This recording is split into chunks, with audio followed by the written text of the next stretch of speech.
네, 여러분 안녕하십니까? 굴착기 운전기능사 필기, 요약 및 예상 문제 두 번째 시간입니다. 여러분을 환영합니다. 먼저 또 한번 안내 말씀을 드리고 가겠습니다. 굴삭기 전체 영상을 보시려면 화면 바로 아래 파란색 주소를 클릭하시면 전체 영상을 보실 수 있습니다. 이 영상에서는 자세하게 다루지 못한 많은 문제들을 상당한 분량을 기존에 업로드한 영상들이 다루고 있기 때문에 꼭 참조하시기 바랍니다. 그러면 요약으로 들어가 보겠습니다. 잘 보이실지 모르겠는데요. 지금 이것이 오일 펌프의 윤활 경로입니다. 그래서 이 시간은 주로 윤활유에 대해서 보겠는데요. 맨 먼저 보이는 이 부분이 오일 팬입니다. 그리고 여기 있는 이 부분이 스트레이너죠. 스트레이너는 어떤 걸 합니까? 굵은 거 걸러내는데 굵은 것을 걸러냅니다. 그래가지고 오일 펌프에서 펌핑을 하면 여기서는 지금 안 나타나 있지만 여기쯤에 뭐가 있습니까? 오일 여과기가 있죠. 이 여과기에서는 아주 작고 미세한 것들, 여과기에서는 미세한 것들을 걸러내는 것이죠. 그래서 이렇게 시험이 나올 수가 있어요. 스트레이너는 굵은 것을 골라내고 여과기는 아주 미세한 것들을 걸러내도록 하는 것입니다. 만약에 이 여과기가 고장이 나면 여기서 바로 자동으로 갈 수 있도록 뭐가 돼 있나요? 그렇죠. 여기에 밸브가 있어 가지고요. 예, 자동으로 갈 수 있도록 이런 장치가 돼 있고요. 이렇게 해서 한 바퀴를 다 돈 다음에 돌아서 다시 펜으로 돌아오게 되겠고, 가는 모든 부분들에서는 이제 이렇게 윤활유가 공급되면서 윤활 장치가 이루어지게 되겠고요. 여기에는 유량계, 얼마나 오일이 들어있는가 하는 유량계가 표시되어 있고요. 대략 이런 형태로 되어 있습니다. 그래서 여기서는 그림 안 나와 있는데 여기 여과기가 있고 여과기 앞에서 이쪽으로 고장나면 바로 패스할 수 있도록 바이패스 장치가 되어 있다. 이런 것 정도 알아놓으시면 되겠습니다. 그래서 오일 순환 경로는 글씨가 잘 보일지 모르겠는데요. 오일 팬에서 오일 펌프로 가가지고 오일 펌프에서 오일 여과기를 거쳐서 엔진의 각 부분으로 갔다가 다시 돌아서 오일 팬으로 돌아온다. 오일 펌프 쪽으로 너무 많은 유압이 가게 되면 조절 밸브에서 다시 오일 팬으로 돌려보내고 오일 여과기가 고장이 났으면 여과기를 거치지 않고 바로 들어가도록 하는 바이패스로 연결해서 나간다. 이렇게 알아두시면 되겠습니다. 사행정 기관에 주로 사용되는 오일 펌프는 그렇습니다. 우선 로터리 펌프와 기어 펌프가 사행정 기관에 주로 사용되는 오일 펌프입니다. 오일 펌프의 종류에는 기어 펌프, 로터리 펌프, 플런저 펌프, 베인 펌프 등이 있는데요. 로터리 펌프와 기어 펌프는 주로 이 오일 펌프에 사용되고, 그 다음에 플런저 펌프라든가 베인 펌프 같은 경우는 유압이 관계되는 데서 주로 사용됩니다. 여기서는 사행정 기관에서 주로 사용되는 오일 펌프는 그러면 로터리 펌프와 기어 펌프다. 이렇게 기억해 주십시오. 윤활유의 필요성을 보겠습니다. 크랭크축 및 캠축처럼 회전 운동하는 거, 또 피스톤처럼 섭동 위아래로 왔다 갔다 하는 거, 이런 부분에서 마찰이 일어나죠. 금속과 금속끼리의 접촉함으로 인해서 마찰로 인한 열이 발생합니다. 이런 접촉 부분이 거칠어지고 마멸되거나 소결되겠죠. 달라붙는단 말이죠. 이러한 현상을 없애기 위해서 윤활 장치를 해두게 되죠. 마찰면에 윤활유를 공급하면은 기관의 작동이 원활해지고 마멸은 최소화되는데, 이러한 장치를 윤활 장치라고, 윤활 장치에 들어가는 것이 바로 윤활유가 되겠습니다. 윤활유의 작용을 보면 감마작용, 감한다, 마찰을, 그래서 마찰을 줄여주는 작용을 하는 것입니다. 마찰력 및 마모를 줄이는 것을 감마작용이라고 한다. 그 다음에 냉각작용을 해요. 기관 각부의 마찰에 의해서 발생되는 열을 무엇이요? 윤활유가 흡수하여 제거하는 냉각 기능을 합니다. 그 다음에 세척작용도 하죠. 그 다음에 밀폐작용, 윤활유에서 아주 빼놓을 수 없는 것이 밀폐작용이죠. 피스톤과 실린더 벽 사이의 접촉부의 유막을 형성해서 실린더 내에 있는 가스가 크랭크 쪽으로 누설되지 않도록, 이게 만약에 누설돼 버리면 어떻게 되겠어요? 그렇죠. 자동차 이 중기라든가 자동차 힘이 떨어져 버리겠죠. 그래서 누설되지 않도록 밀봉하는 기밀작용을 한다. 그 다음에 부식작용, 소만화작용, 응력 분산작용도 하고 있다. 이것이 윤활유의 작용이 되겠습니다. 다음은 윤활유가 갖추어야 할 성질을 보겠습니다. 인화점과 발화점이 높아야 한다. 쉽게 말하면 쉽게 불이 붙지 않아야 된다 이 말입니다. 예. 예를 들면 뭐 한 200도씨 정도 되면 150도씨나 200도씨 정도 불 붙어버린다 그러면 이런 윤활유는 다 타버리고 없을 거예요. 그래서 적어도 뭐 한 뭐 500도씨 정도에서 불이 붙는다든가 이 정도 되면 어지간해서 불이 붙지 않겠죠. 그래서 인화점과 발화점이 높아야 된다. 즉 높은 온도에서 발화될 수 있어야 한다. 뭐 5, 600도 정도라든가 이 정도요. 다음 점도 지수가 커서 온도에 의한 점도의 변화가 적어야 한다. 점도 지수가 큰 것이 좋은 것입니까? 나쁜 것입니까? 좋은 것입니다. 왜냐하면 여름에는 조금 묽어질 수는 있죠. 겨울에는 좀 굳어질 수는 있어요. 근데 이 변화가 적어져야 좋아요. 여름 되면 거의 맹물처럼 흐르고 겨울 되면 플라스틱처럼 굳어버리고 이러면 안 되겠죠. 점도의 변화가 적은 것이 좋습니다. 온도가 변함에 따라서 점도의 변화가 크면 좋지 않은 겁니다. 열 전도가 양호해야 합니다. 그렇죠. 피스톤에서 받은 그 열을 밖으로 분산해 줘야 합니다. 그래서 열 전도가 양호해야 하고요. 산화에 대한 저항이 커야 합니다. 산화는 뭡니까? 부패되는 거예요. 기름이 부패되는 걸 산화라고 그러죠. 그래서 쉽게 부패되지 않은 것이라야 한다. 이렇게 보시면 됩니다. 카본 생성이 적어야 한다. 강인한 유막을 형성해서 기밀작용을 잘해줘야겠죠. 응고점이 낮아야 한다. 응고점은 뭡니까? 어는 점입니다. 얼다. 어지간한 온도에서 얼지 않아야겠죠. 0도씨 이하에서는 얼어버린다 그러면은 이런 윤활유 가지고 어떻게 겨울철에 타고 다니겠어요. 그래도 뭐 영하 한 뭐 50도씨 정도는 견뎌준다 이렇게 돼야 뭐 어지간한 북극 정도에 가서도 차 타고 다닌다 말라고 했죠. 응고점이 어떻게 된다고요? 응고점은 낮아야 하고 인화점과 발화점은 높아야 합니다. 쉽게 불이 붙지 않고 쉽게 얼지 않아야 된다 이 말입니다. 응고점이 낮아야 한다는 말은 쉽게 얼지 않아야 된다 이 말이에요. 미국 석유협회의 분류, 자, 가솔린 엔진과 엔진용 윤활유와 디젤용 윤활유가 있어요. 가솔린 엔진용 윤활유는 M으로 시작하고요. MIMMS. 디젤 엔진용 윤활유는 D로 시작하죠. 디젤의 D자. 그래서 DG, DM, DS 이렇게 하는데 특별히 알아둘 것이 DS입니다. 고온, 높은 온도와 고부하에서 가혹한 운전 조건 하에서 사용하는 것 그러면 디젤 엔진용 윤활유 중에서도 DS다. 이렇게 기억을 해 두십시오.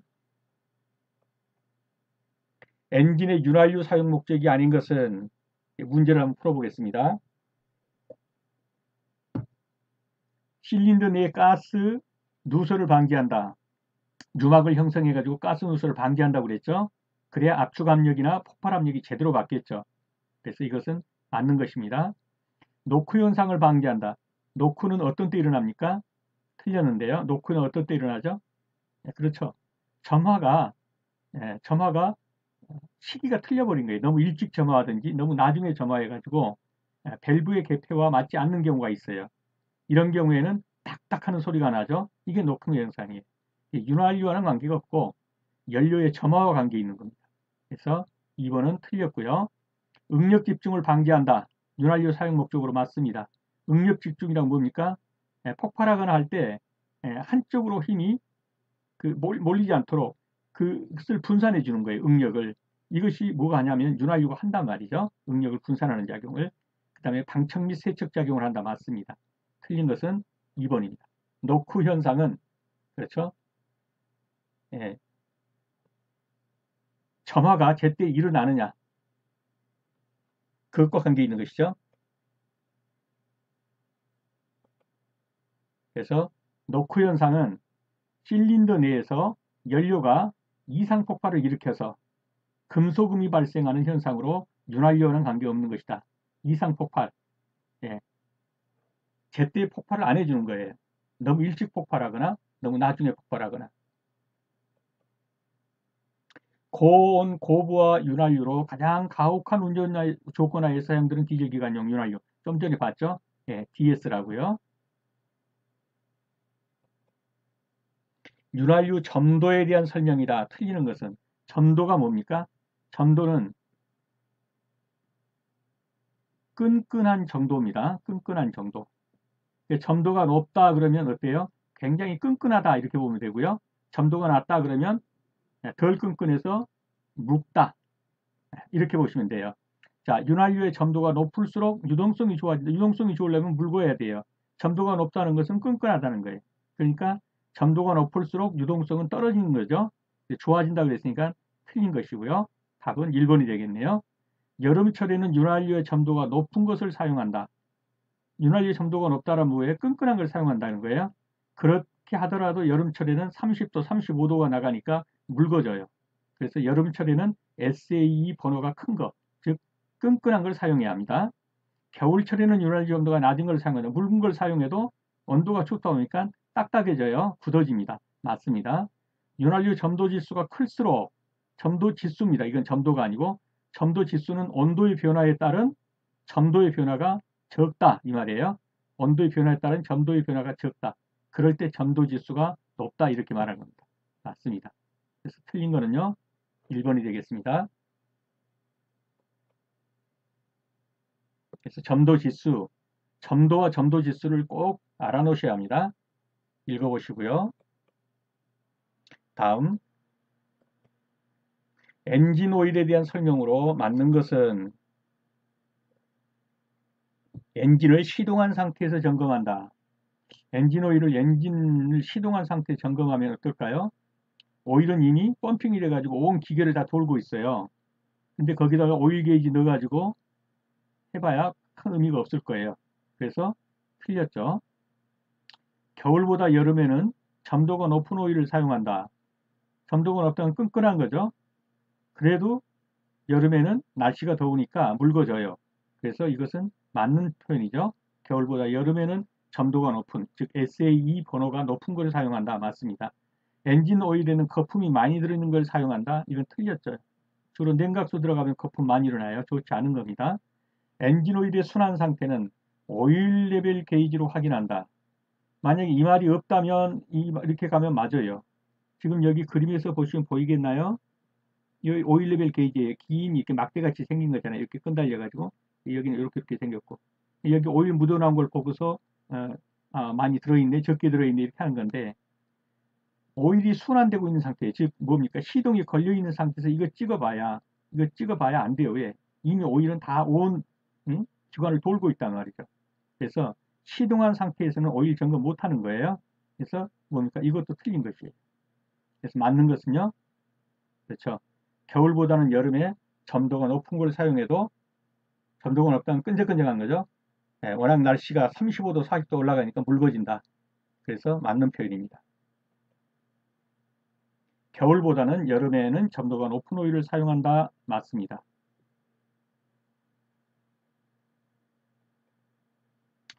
윤활유의 소비가 많게 되는 가장 큰 이유, 연소하고 누설입니다. 연소는 뭐냐면은 여기 보면 이거죠.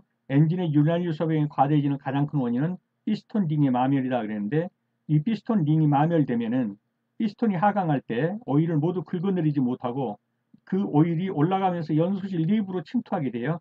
그래서 오일 제어작용의 불량으로 이제 오일이 어디로 들어갑니까? 연소실로 탄단 말이죠. 이렇게 하는 것이 연소죠. 오일의 연소. 이렇게 오일이 들어가 타게 되면 백색가스가 이렇게 배기가스로 백색이 나오죠. 그 다음에 윤활유 소비가 많게 되는 또 하나의 원인은 그렇죠. 예, 윤활유가 통하는 연료 공급관이나 이런 데서 누설되는 새버리는 거예요. 그러면 소비가 많게 되고 연소실로 타버려도 소비가 많게 되겠죠. 연소와 누설입니다. 엔진 오일에 물이 혼합되었을 경우에는 어떤 색깔이냐? 크림색 또는 우유색. 네, 아주 쉽게 얘기해서 오일에 물이 혼합되면 크림색 또는 우유색이다. 그러면 엔진에 물이 혼합되었을 때 이것을 어떻게 알 수 있느냐? 고속으로 그 공전을 한번 시켜보는 게 엔진을. 그러면 엔진에 그 블로버의 가스 배출하는 것에 블리드라는 곳이 있어요. 이곳에서 하얀 연기가 나온단 말이에요. 북을 끓으면서. 이러면은 이게 물이 혼합됐구나 이렇게 알아들을 수가 있어요. 그래서 이게 문제로 나올 때 블리더에서 하얀 연기가 나오는 거 보고 알 수 있다. 이렇게도 맞는 표현이라는 거. 또 엔진에 오일에 물이 섞이면 노란색, 크림색 또는 우유색으로 변한다. 이러면 맞는 표현이에요. 그리고 오일에 연료가 혼합되면, 이제 물이 아니라 연료가 혼합되면 어떻게 되냐? 마모 현상이 촉진된다. 오일에다가 물이 혼합되는데 이게 제대로 윤활유 작용을 할 수 있겠어요? 못하죠. 그러면 마모 현상이 오히려 촉진된다. 자, 엔진 오일이 우유색을 띠고 있다면 뭐라고 그랬죠? 냉각수가 섞였다. 이렇게 보시면 되고요. 윤활유가 연소실로 올라가서 연소할 때 배기가스 색은 어떤 색이냐? 백색이다. 백색이다. 그 다음에 연소실로 올라가는 그 원인은 두 가지다. 하나는 피스톤 링이 손상돼 가지고 제대로 긁어주지 못하고 밀고 올라가면서 실린더 벽에 있던 엔진 오일이 연소실로 올라가 타버리는 경우. 두 번째는 게스킷이 손상돼 가지고 밸브 쪽으로 올라가던 엔진 오일이 게스킷 손상으로 해서 연소실로 흘러 들어가 가지고 타버리는 경우. 이 두 경우 피스톤 링의 손상이나 게스킷 손상으로 어떻게 한다고요? 윤활유가 연소실로 올라가서 타버린다. 그러면 어떻게 됐든 이렇게 연소실로 올라가서 연소가 되면 배기가스색은 백색이다. 다음 문제로 한번 들어가 보겠습니다. 엔진 오일 교환 후에 엔진 오일을 교환했어요. 그랬더니 압력이 높아졌어요. 그 원인은 무엇이냐는 거죠. 냉각수 혼입, 냉각수가 들어갔다고 오일 압력 게이지가 높아지진 않습니다. 오일 점도가 낮은 것으로 변했다. 묽은 것으로 변했는데 점도 높아질 리는 없겠죠. 유압이 뭡니까? 압력이 높아졌다 그랬는데 높아질 리는 없어요. 오일 회로 내에 누설이 발생했다. 새버렸는데 압력이 높아지진 않겠죠. 낮아지겠죠. 오일 점도가 높은 곳으로 교환하였다. 그렇죠. 많이 끈적거리는 것으로 교환해 줬어요. 그러면 압력이 높아져요. 그래서 정답은 4번이 되겠습니다. 오일 온도가 높은 곳으로 교환해 주면 엔진 교환 후에 압력이 높아진다. 이렇게 압력이 너무 높아졌다. 내 설정 압력보다 높다. 그러면 어떻게 했어요? 압력 게이지를 풀어서 장력을 약하게 해줘야겠죠. 낮은 압력으로 세팅을 해주는 거예요. 이해가 되셨나요? 자, 엔진 오일의 순환 상태를 알 수 있는 계기는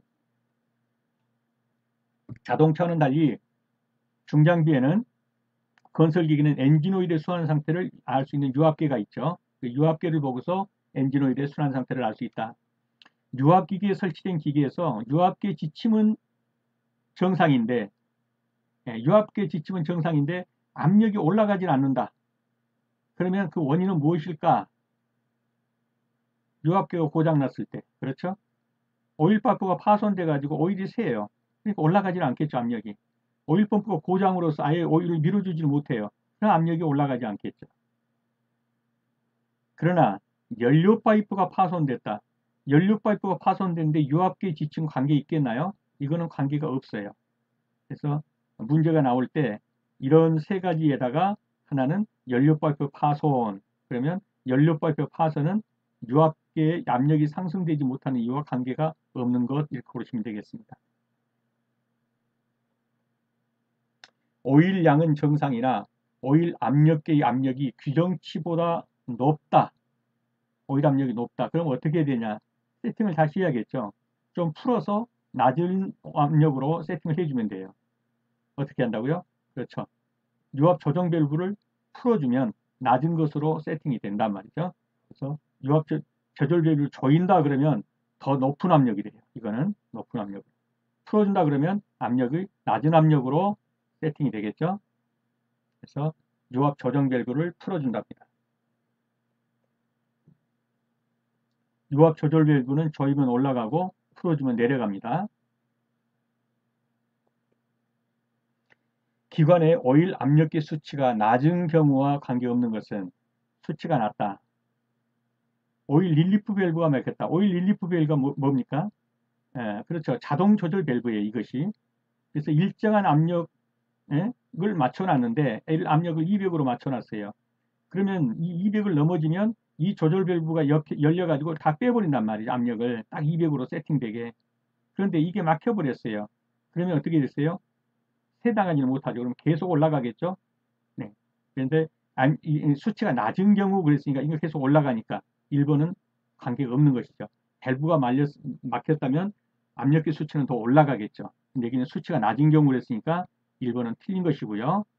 크랭크 쪽 오일 틈새가 크다. 오일 틈새가 크면 오일이 누설되거나 하겠죠. 그러면 어떻게 되겠어요? 수치가 낮아지겠죠. 그러니까 맞고요. 크랭크 케이스에 오일이 적다. 오일이 적으면 수치가 낮아지겠죠. 맞고요. 오일 펌프가 불량하다. 제대로 못 뿜어주니까 오일 압력계 수치가 낮아지겠죠. 그러면 오일 릴리프 밸브가 막혔다 그러면 오일 수치는 올라가겠죠. 관계가 없는 것은 그랬으니까 1번이 정답이 되겠습니다. 오일 릴리프 밸브가 막히면 오일 압력 수치는 어떻다? 올라간다. 근데 내려간다 그랬으니까 관계가 없는 것. 정답이 1번이 됩니다. 윤활유 급유 펌프의 종류를 한번 보겠습니다. 기어 펌프, 플런저 펌프, 베인 펌프, 로타리 펌프. 그 중에서 사행정에 쓰이는 것은 뭐라고 그랬어요? 기어 펌프와 로타리 펌프라고 그랬죠. 베인 펌프와 플런저 펌프는 주로 유압에서 쓰이는 거예요. 그 다음에 기어 펌프와 로타리 펌프는 사행정 기관에 쓰인다. 어떻든 윤활유 급유 펌프의 종류는 기어 펌프, 플런저 펌프, 베인 펌프, 로타리 펌프 등이 있습니다. 바이패스 밸브는 언제 작동하는가? 아까 우리가 봤었죠? 팬에서 올라가다가 펌프가 있습니다. 펌프를 지나서 여기에 오일 필터가 있어요. 근데 이 오일 필터가 고장이 나면 여기서 여기로 바로 가보도록 하는 바이패스를 설치한다고 그랬죠?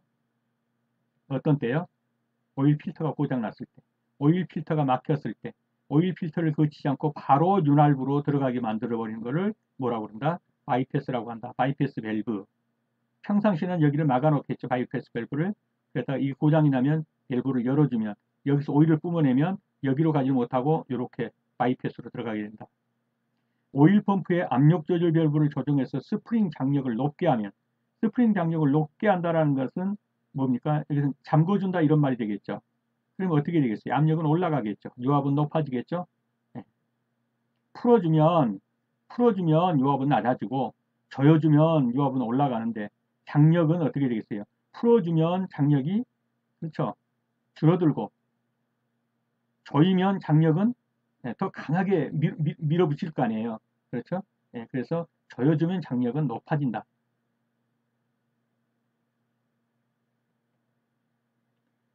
그 다음, 건설 장비 운전 시 시동 전에 점검해야 할 것. 시동 전입니다. 레버는 정상에 위치해 있는가? 오일 게이지는 확인 한번 해보고요. 근데 유압 미터는 어떻습니까? 시동 전에는 몰라요. 시동을 걸어봐야, 유압 작동을 해봐야 이게 어디까지 올라가는지를 알 수가 있겠죠. 그래서 유압 미터의 작동 상태는 시동 전에는 모른다. 시동 걸어보고 나서야 알 수 있는 것입니다. 디젤 엔진의 윤활유 점도가 너무 큰 곳을 사용했을 때 일어나는 현상은, 자, 윤활유 점도가 너무 크다, 너무 끈적거린다 이 말이죠. 너무 끈적거린 걸 했더니 좁은 공간에 잘 침투합니까? 안 되죠. 잘 침투 안 되겠죠. 붉은 걸 사용해야 잘 침투되겠죠. 근데 이건 너무 큰 거 그랬으니까 끈적거리는 거 이렇게 보시면 돼요. 엔진 시동을 할 때 필요 이상의 동력이 소모된다. 너무 끈적거리니까요. 점차 묽어지기 때문에 경제적이다. 어느 정도 묽어지겠죠. 그러나 이것이 경제적이라고 볼 수는 없겠죠.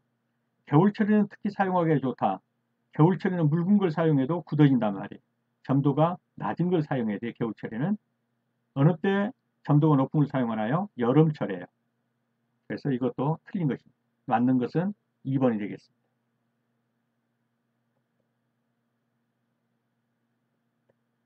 네, 수고 많으셨습니다. 다음 시간에 다시 뵙겠습니다. 감사합니다.